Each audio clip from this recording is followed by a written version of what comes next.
Hello guys, അസ്സലാമു അലൈക്കും. Welcome back to my channel.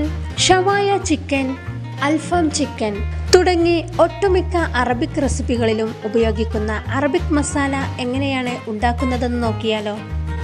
അതിനായി ഞാനിവിടെ എടുത്തിട്ടുള്ളത് 1 ടേബിൾ സ്പൂൺ ചെറുതായി മുറിച്ച കറുവപ്പട്ട, 1 ടേബിൾ സ്പൂൺ വലിയ ജീരകം, 1/2 ടേബിൾ സ്പൂൺ കുരുമുളക്, 1 ടേബിൾ സ്പൂൺ പച്ചമല്ലി, 1 ടേബിൾ സ്പൂൺ ചെറിയ ജീരകം. ഇനി ഇതെല്ലാം കൂടെ ഒരു പാൻ അടുപ്പത്ത് വെച്ച് ചൂടായ ശേഷം ലോ ഫ്ലെയിമിലിട്ട് നമുക്ക് ചെറുതായിട്ടൊന്ന് വറുത്തെടുക്കാം.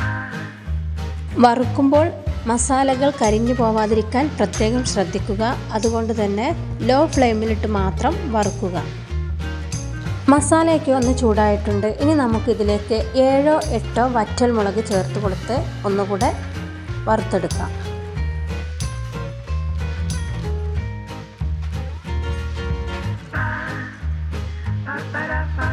മുളകൊക്കെ നന്നായി ചൂടായിട്ടുണ്ട്. ഇനി നമുക്കിതിലേക്ക് 1 ടീസ്പൂൺ മഞ്ഞൾപ്പൊടി കൂടി ചേർത്ത് വറുത്തെടുക്കാം.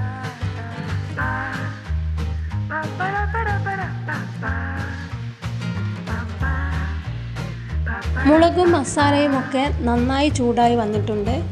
ഇനി നമുക്ക് ഫ്ലെയിം ഓഫ് ചെയ്ത് ഇത് തണുക്കാൻ വെക്കാം. തണുത്തതിന് ശേഷം ഇതൊരു മിക്സിയുടെ ചെറിയ ജാറിലേക്കിട്ട് നല്ല ഫൈനായിട്ട് പൊടിച്ചെടുക്കണം.